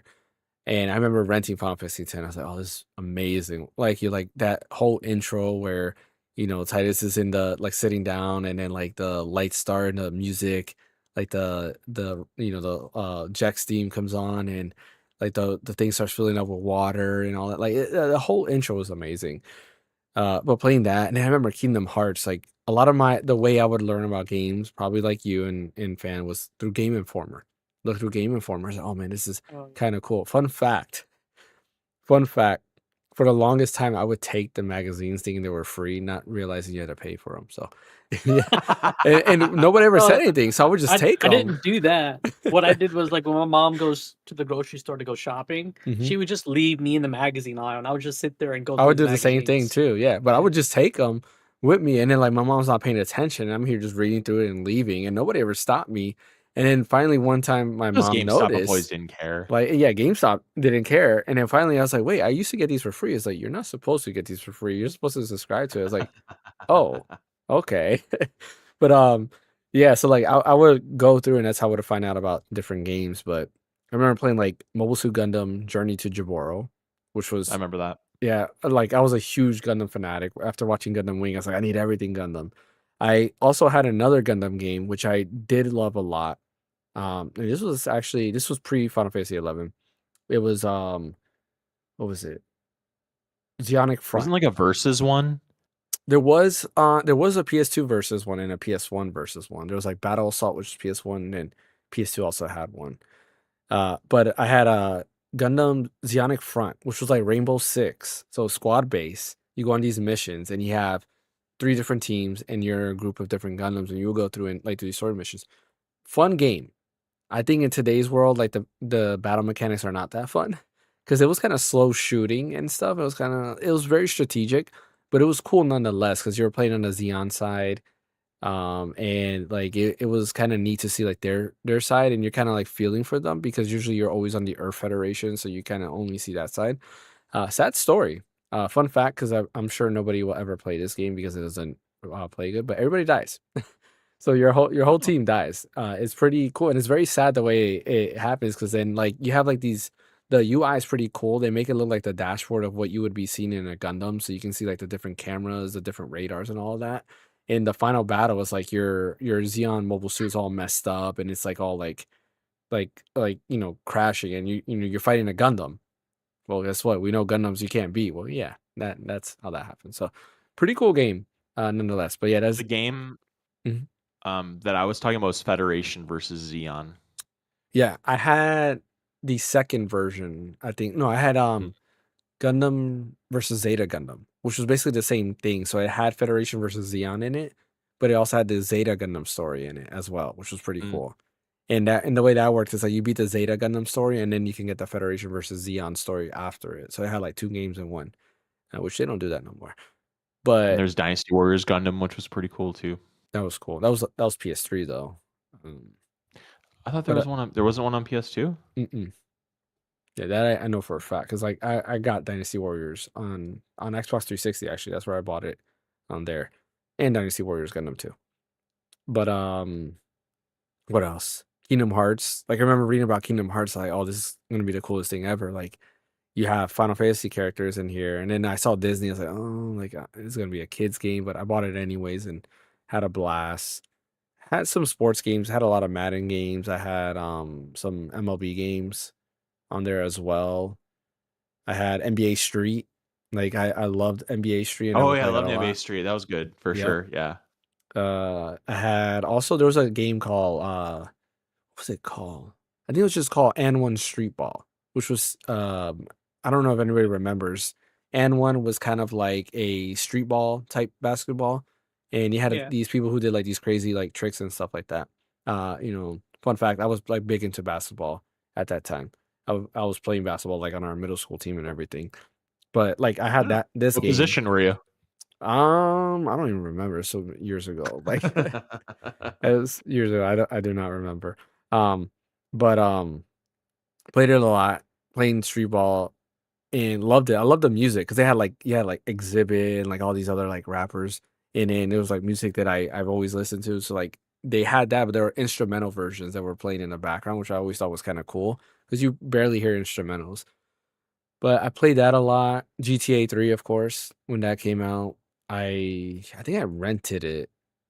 And my parents did not know what Grand Theft Auto was at all. And yeah, because they probably knew. Well, they did find out because my dad got Vice City. And I think I told this story before, but he only got Vice City because he heard it was like Scarface. And he loved Scarface. And sure enough, Vice City was like Scarface. But he did play that quite often. What else did I get? Final Fantasy 12, of course. Loved Final Fantasy 12. It's the first game that I maximized that counter. The counter maxes out at 9999999. So it's like 999 hours and 999 minutes. And I max out the counter. Because I play that game that much. Why and how can you have that much time in it? I don't know. I just know I play that game that much. What else? Zone of the Enders, like you mentioned. That was my other Gundam fix because I wanted a good game that was like Gundam, but it wasn't Gundam, and Zone of the Enders was that. And then, Yeah. of course, Metal Gear Solid 2 and Metal Gear Solid 3. I remember buying Metal Gear Solid 3. I was so excited. And it was like kind of like what you had with your experience with the midnight launch, but I bought it. It was late at night, had school the next day. Seeing that intro, I was like, oh, this is so cool. I had a surround sound unit that my dad had bought me for, I think, my birthday the year before Metal Gear Solid 3 came out. And just listening to it on my surround sound like was like the best thing ever. I was super hyped about that. But yeah, love that intro. What else? SOCOM. That was another game I Mm. played online. Battlefield 2. Mm. Also about Battlefield 2 was funny. My uncle bought it for me because he wanted me to get off of Final Fantasy 11. And he's like, why don't you play this? It's like, nah, that game's whack. He's like, well, I'm getting this for your birthday, whether you like it or not. I was like, well, I'm not going to play it. He goes, no, you're going to play it because I'm spending money on you. I was like, well, I don't want to play it. Well, I ended up playing it and I actually ended up enjoying it. And funny thing was that there was somehow I played a demo. I don't know how. I was able to play a demo of Battlefield 2.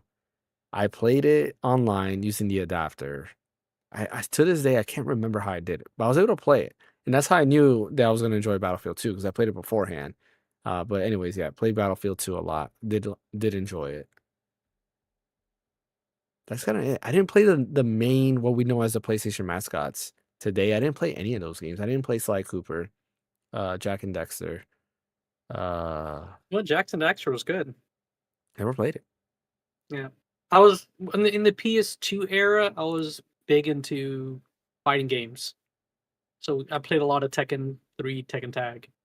I did play Tekken Tag, not Tekken 3, and I played Tekken 4 or 5. The one that adds what's her name? Asuka, I think it is her name. Okay. Like Jin's like cousin.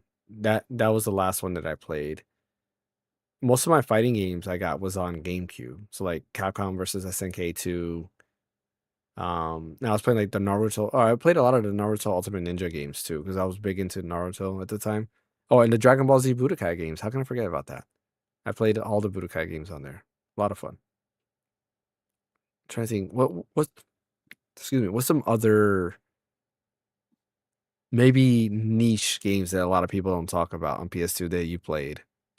Oh, it's like Guitar Man, Mr. Mosquito is Yeah, I another never one. played that. The Bouncer. I mean, that's kind of a niche game, even though it's Square Enix. Yeah. Um, Oh, there was another game that was like a beat 'em ups.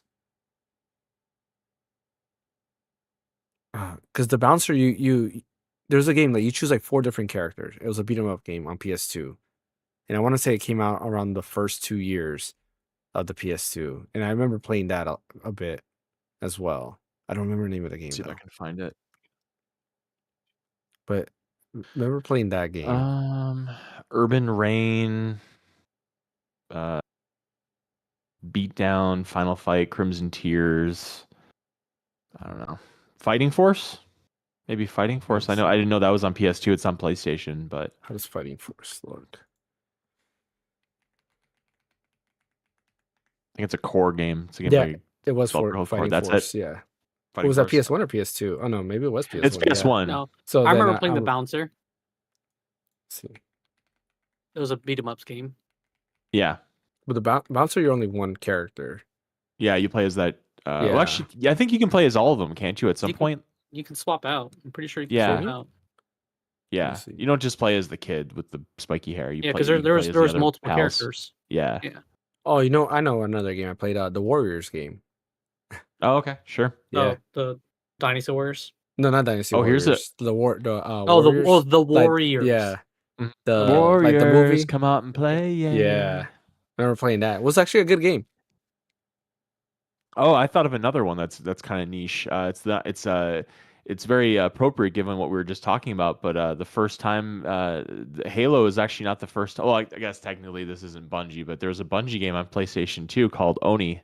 It wasn't very good, but Oh, it was yeah, another yeah. Bungie game. Oh yeah, that game. I remember that game.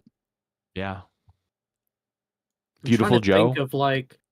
I got Well, I that played that on the GameCube. GameCube. Yeah. Yeah. Like I'm trying to my think of what games I played on PS2. Dead to Rights, True Crime. didn't play any of those.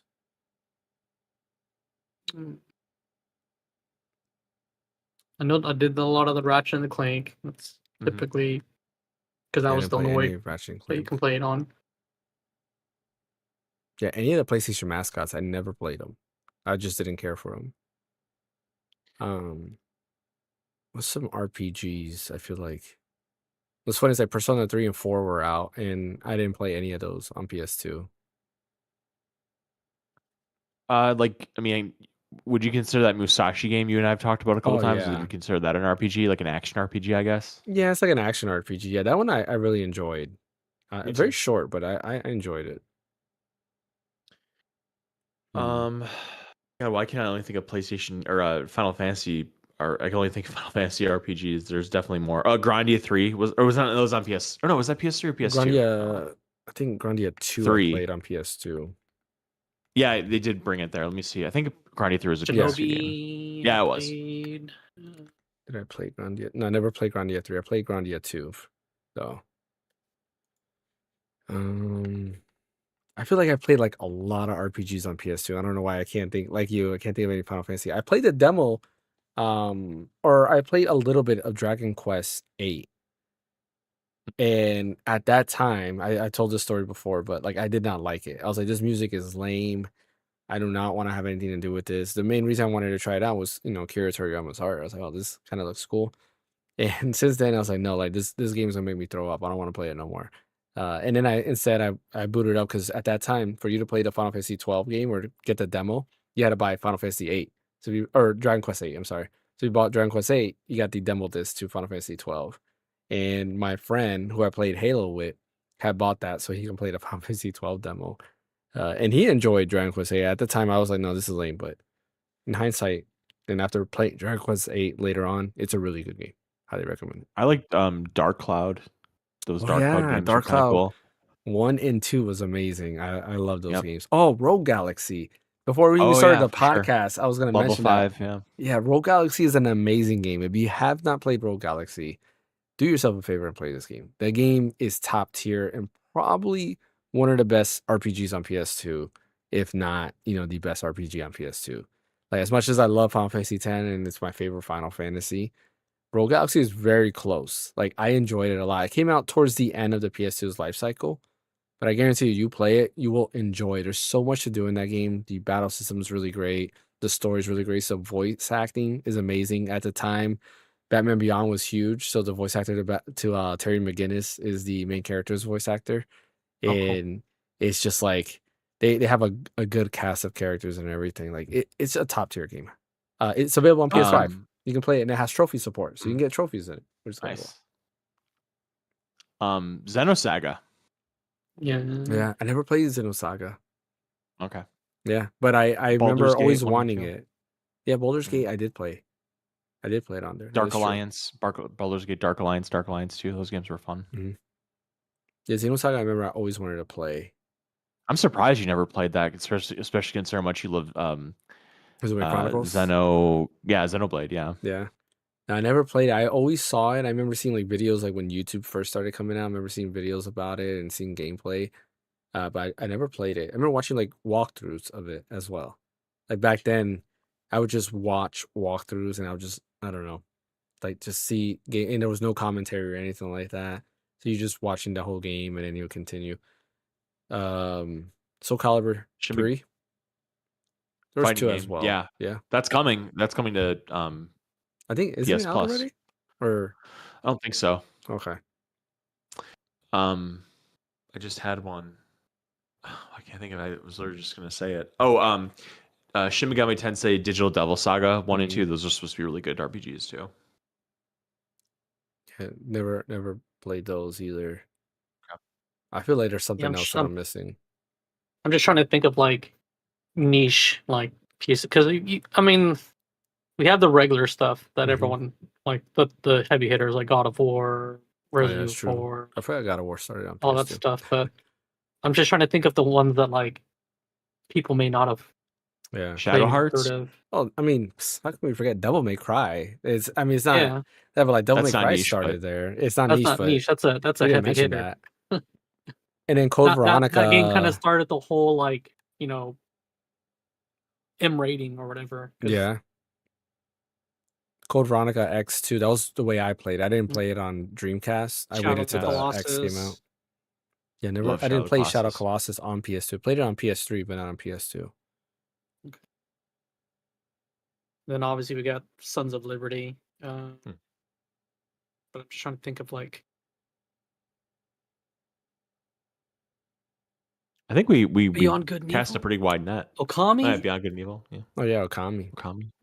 Yeah, Capcom was top tier there. Oh yeah. I still feel like there's a lot of like games that we're not even mentioning, but like it just shows you how good the PS2 was and how amazing PS2 is, especially when you compare it to like PS5 that doesn't have, I feel like, nowhere near as many games for us to mention like that. And a lot of the games that we mentioned, that's niche. That is. A lot of the games we mentioned too are exclusive on PS2. Some of them are not. Like Okami was available on GameCube, I believe, as well, if I'm not mistaken. I know Viewful Joe was. Yep. For sure. We mentioned Soul Calibur 2, but like I think all of us, or at least me and Brian, I'm pretty sure we played the GameCube version over the PS2 because nobody cared about Heihachi. We wanted Link. I got on an Xbox 2 to play as Spawn, but I absolutely wanted to play as Link back in the day. Yep, that was the best part. A lot of the like multi-platform games, Mhm. I played on like a GameCube. So like Tales of the Phony, I actually played on the GameCube. I didn't play it on the PS2. I don't think it So, came on PS2 in the US, only in Japan. oh really? Okay. Yeah. But yeah, I agree with you. Like But most of the there multi are like a lot of like yeah, like like what's Resident that Evil Primal 4, but because that came out Fury? first on GameCube, and then like I think a year or two later it came out on PS2. What was the other game you said? Like it's a fighting game. Was it called like Primal Fury or something like that? Or the where you turn into beasts like Oh animals? no, that's Bloody Roar? Bloody Roar, Bloody that's what it's Roar. called. Yeah, Yep, yeah, it's Bloody Bloody Roar. Roar. Like, yeah, I played that on the GameCube instead of on the Mhm. Sony platforms. Just, I think it just ran smoother. What was it? Enter the Matrix? Did anybody here play Oh that? yeah. That I game never played was it, but I remember that was phenomenal. a big deal when like the Matrix movies were coming out. It was a pretty good game. Like I don't know if it Yep. holds up to today, but I remember playing it and I had a lot of fun. I really enjoyed it. And it's kind of cool because the cutscenes were live action, so you had the characters that were in the second part in there, which was what's her name? Jada Pinkett Smith's Mm. character. Like she was in the game, which was kind of cool. And then you had the other guy that was with that was like her partner in there as well, which is kind of cool. Uh yeah, I mean, PS2, amazing. 25 years. And I just think that era of gaming in general was probably, I think that was the best era of gaming. What do you say? I don't know if I'd go that far. I mean, it depends on what nostalgia means to you. Because for me, like the happiest and best memories I have of gaming is like NES and SNES. Like Hmm. PlayStation 2 is when things started getting kind of adult and, and Yeah. kind of dark Yeah, and stuff like mine that. was So more N64, Xbox, okay, PS1 yeah. era. For you? Mm. Yeah, I love PS2. Don't get me wrong. I Hmm. mean, yeah. that's just like that's like when I started high school and stuff got real, and you know, Yeah. Well, I just think about it like, for me, like my happiest, it's funny, like I mentioned this before, my happiest memories were like some of the darker times I had mm, in my life where it's just like, it's more my adult life, right? Of hey, like I'm working and constantly like having to go ahead and do this, and not like none of that's changed because you still got to work all the time to freaking make a living here. But a lot of those memories I have is like playing the Vita and the 3DS, and a lot of it's just nostalgia music. Like every time I hear Gravity Rush's music for the first town, oh it's yeah, just that's good stuff. yeah, very good music and very Do nostalgic. do do do do Yeah, do. amazing music like that's stuff. But when I think in hindsight, like PS2, GameCube era, and Xbox, because I love Knights of the Old Republic, I'll give Halo its thing. I I don't know. I do feel like that was probably, I'll say, one of the best eras, because it is an argument for the N64 era as well, even though PlayStation N64 era, I didn't have as many games, I think, as the PS2, GameCube, and Xbox era. I definitely had a lot more in that era versus the PS1. But PS1 era is nostalgic for me because I told you guys this story. I would just burn the games onto this and go ahead and do that. That was my thing. Shout out to PS1 and Sony. About you guys making mistakes on these copyrighted stuff, I would not be into technology how I am today, because that did spark my curiosity. When I started learning things, it's like, oh, what if you can do this? What if you can do that? And then the PSP with the whole battery mod to be able to Yeah, hack I did it. that. I Yep. did that. That was pretty cool. I felt like a genius when I followed like I you put Yep. the little etching in the battery or whatever to bypass it. I felt like a freaking like hacker. It was really cool. Yep. Like all of that stuff like got me into where I'm at today in terms of technology and all the different things that I like outside of gaming. So yeah. PS2, 25 years old. Yeah, 25 years old. Don't even look at how old the Super Nintendo or the NES is. Yeah, it's just real quick before I know we're probably gonna be ending, but what's really Yeah. interesting is like I was playing Luigi's Mansion, today, and I was thinking to myself, this game is 24 years old. Mm-hmm. And in my head, I'm like, 24 years old is like You can rent a Link to the car. Past or something, Yeah. And it's like, no, Link to the Past is like going on 40 years old, bro. Like Yeah. Luigi's Mansion's 24 years old. It's like, how is that possible? But that's what it is. It's like just yesterday I was playing like, Soul Calibur 2. Like to me, Soul Calibur 2 is still not that old, but it is Very old. Any of those games on GameCube, you look at it like, well, they're that old. Even Super Nintendo games for me don't seem that old, but they are very old. Unfortunately, NES. I will say that NES. It's hard for me to go back to a lot of NES games. It's just I don't know. I just can't. Super He's Nintendo. not a true Doctors gamer. aren't It's there okay. anymore. Just kidding. But I can go back to Game Boy games though. Hmm. Yeah, I think Game Boy games hold up a lot better than NES games. Do you agree? Disagree? I disagree. Regular Disagree. Game Boy games. Yeah, regular Game Boy games.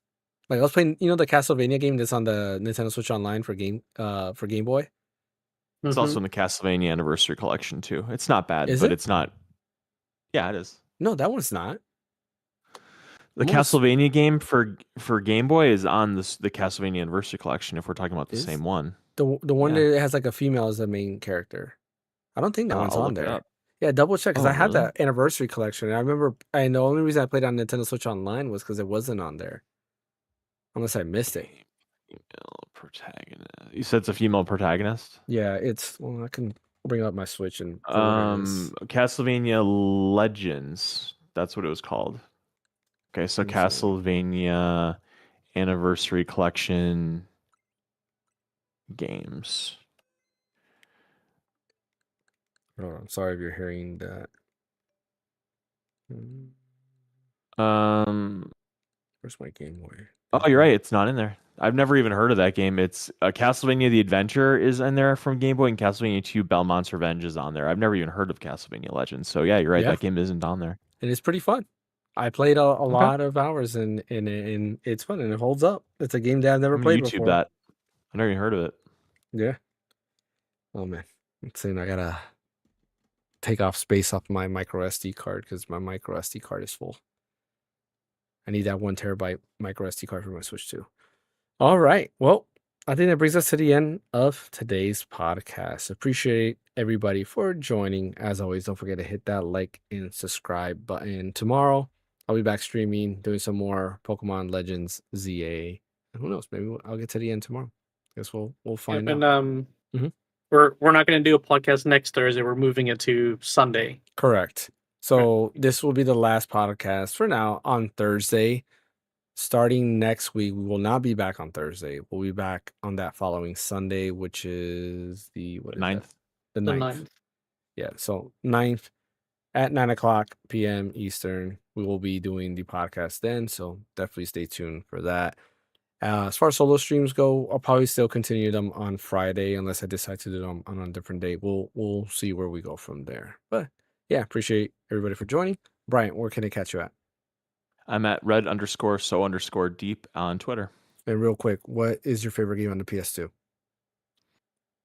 Shadow of the Colossus. All right. Fan, where can I catch you at? Phaneckswhy at all the socials. And what is your favorite game on the PS2? Kingdom Hearts. All right. Are you just trying to make James happy? No, I'm kidding. No, that No, I'm opening kidding. song is Oh like yeah, sure. top tier. It's peak. Oh yeah. Do they Simple play it and at clean. the radio Simple and stations, clean. like on the normal radio stations where you guys live? I don't remember hearing it on the radio. No? Yeah, I don't remember hearing No. it. Yeah, and they played it where we lived. I remember because a bunch of kids would call in and say, play simple and clean. And it played quite often. And I remember, like, on the radio, they're like, yeah, all these kids keep calling for this simple and clean game. And then somebody's talking, yeah, it seems that, my son plays a game called Kingdom Hearts and it's on there. And and everyone's like, it's a good song. And they even did, like, at night, they would do, like, the DJ mix. And they had the more, like, dance version of that. And they would play that also at night. Yeah, so that song is really good. Like, Mhm. whatever you think about Kingdom Hearts, like I watched Hikaru Otada do a live or not do like a recording of that song. I think recently, or she performed it like live in his studio, and like, oh my god, the vocals, like her vocals in that song are just they give you goosebumps, like they give you tears in your eyes, man. Anyway, Yeah. good choice. And as always, you can catch me right here. I will say my favorite game on the PS2. I'm gonna give it a Rogue Galaxy because I think everybody should play Rogue Galaxy. Wow, not very- Final Fantasy X. Final Fantasy X's your baby. It is, but like I want to shout out Rogue Galaxy and Level 5 Okay. because Okay. people don't realize Level 5 was and to this day they still are pretty good, but they did a lot of work. Fun fact: Level 5 was actually the team behind Dragon Quest 8. So they did all of Dragon Quest 8 and Dragon Quest 9. Those were the two games that they worked on. So Level 5 was carrying. There's a Dark Cloud 2, Level 5. A lot of people didn't like it on PS3. I enjoyed it. White Knight Chronicles 2. They also did that as well. Very good game. So yeah, Rogue Galaxy. Play it. It's on PS5. You can buy it. It's $20. I own it. And it has trophy support if you love trophies. So pretty awesome. It is 4K. Looks amazing. Widescreen. All that other good stuff. It definitely deserved what it has on PS5 because back then I remember I was like, there's no way games could look this good because it's a really good art style. So yeah. Anyways, thanks for watching. We will catch you guys next time.